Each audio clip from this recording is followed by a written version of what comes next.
पवित्र आत्मा में आज की शाम में विशेष प्रार्थना करना चाहता हूँ। यीशु, आज जो भी तेरा वचन यहाँ पे दिया जाए वो आशीष का कारण बने।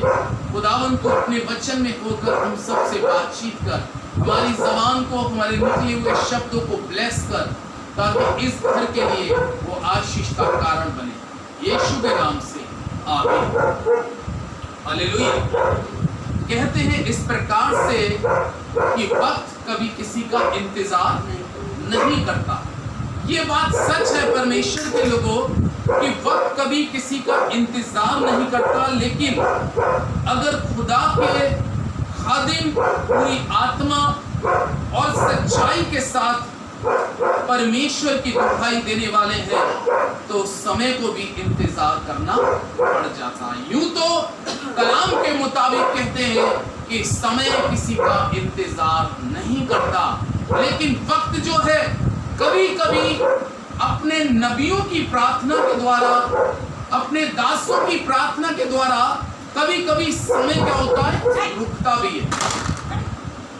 जैसे परमेश्वर के वचन में अगर हम आज देखें, यहोशू की पुस्तक उसका 10 अध्याय और 12 पद से पढ़ रहा हूं। उस समय अर्थात जिस दिन यहोवा ने एमोरियों को इज़राइल के वश में कर दिया, उस दिन यहोशू ने यहोवा से इज़राइलियों को देखते इस प्रकार से कहा, हे सूर्य तू गिबोन पर और हे चंद्रमा तू आयलोन की तराई के ऊपर थमा रहे।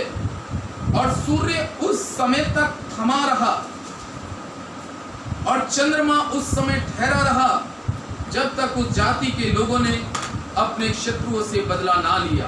क्या ये बात यशाया नामक पुस्तक में नहीं लिखी कि सूर्य आकाश मंडल के बीचों बीच ठहरा रहा और लगभग 4 पहर तक ना डूबा?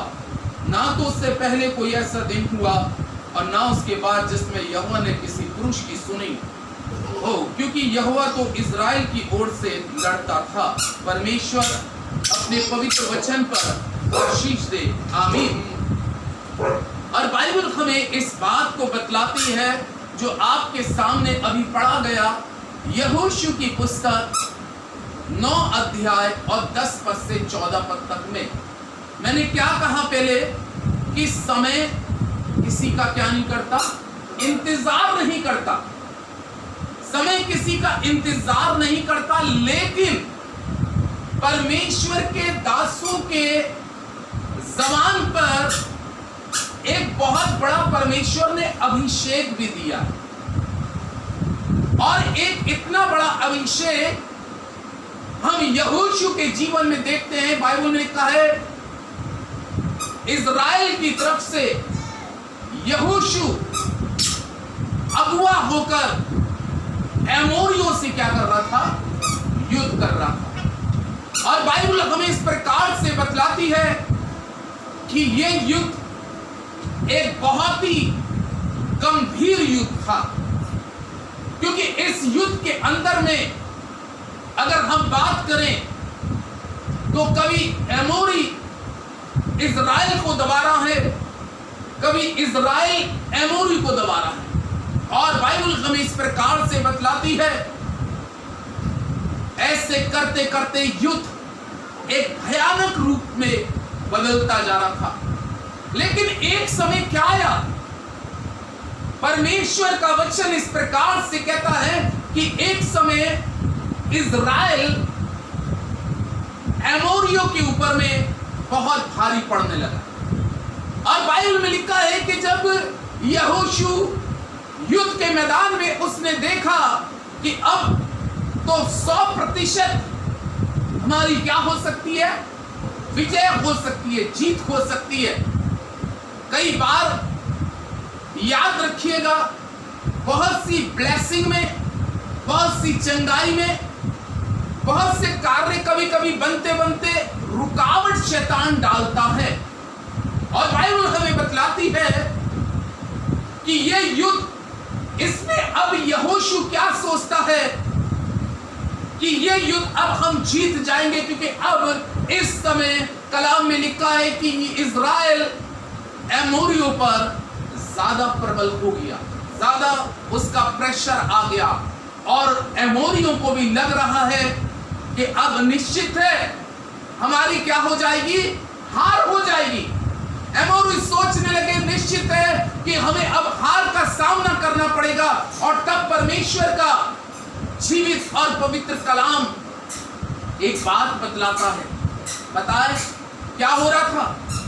क्योंकि सूरज काय में आ गया, ढलने की स्थिति में, यानी कि वो समय जो सूरज का निकलने का था और वो समय जो सूरज का ढलने का समय था। अब एक समय ऐसा इजराइलियों के बीच में आकर एक सूर्य बीच में प्रॉब्लम का कारण बन रहा है। एक सूरज समय क्या बन गया? रुकावट का कारण। कहते हैं ना कि सबोदेशक की पुस्तक कहती है कि पृथ्वी पर हर एक चीज का क्या है? समय है। लेकिन जब परमेश्वर का जीवित और पवित्र और सामर्थी कलाम हमें इस प्रकार से बतलाता है कि जब इजराइल इस तरफ में पूरी तरीके से जीत की तरफ पहुंचने ही वाला था, तो परमेश्वर का कलाम हमें इस प्रकार से बतलाता है कि वो समय सूरज का डूबने का आ गया। लेकिन क्या हुआ? मैंने कहा अगर खुदा में है, खुदा की कलाम की बातों में है और खुदा के अभिषेक से भरे हैं, तो आप उस समय पर भी, क्योंकि बाइबल में लिखा है हर चीज खुदा के क्या है? अधीन है। हर चीज खुदा के अधीन है। और बाइबल इस प्रकार से कहती है कि जब यहोशू ने आंखें उठाकर ऊपर की ओर देखा तो उस समय सूरज डूबने की स्थिति में, क्योंकि उस समय की एक व्यवस्था होती थी, एक लॉ होती थी। और वो क्या व्यवस्था होती थी कि अगर सूरज डूब जाएगा तो युद्ध को क्या कर दिया जाएगा? रोक दिया जाएगा, युद्ध को रोक दिया जाएगा। लेकिन परमेश्वर का जीवित और पवित्र और सामर्थी कलाम हमें इस प्रकार से बतलाता है कि जब ऐसा वक्त यहोशू ने देखा तो परमेश्वर का वचन इस प्रकार से कहता है कि यहोशू खुदा से दुआ करने लगा। दुआ में बहुत ताकत है, दुआ में वो शक्ति है जो हालात को, परिस्थितियों को, सारी चीज को बदल सकती है। हालेलुया। हर चीज को बदल सकती है। और बाइबल में लिखा है कि जब उसने सूरज को देखा कि ये डूबने की स्थिति में है और चंद्रमा को देखा कि वो बाहर निकलने की स्थिति में, तो बाइबल में लिखा है कि उसी युद्ध के मैदान में वो सूरज और वो चंद्रमा इजराइल की विजय को रोकने के लिए खड़ा था।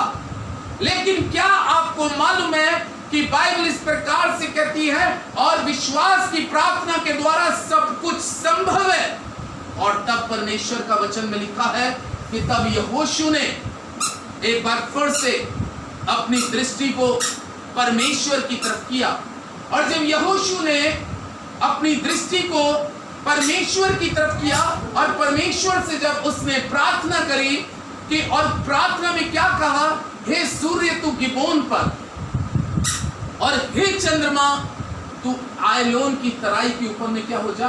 ठहर जा। यानी कि वक्त भी, उस समय भी कलाम में लिखा है कि इंतजार, सूरज एक साइड में रुका हुआ है, दूसरी साइड में चंद्रमा रुका हुआ है।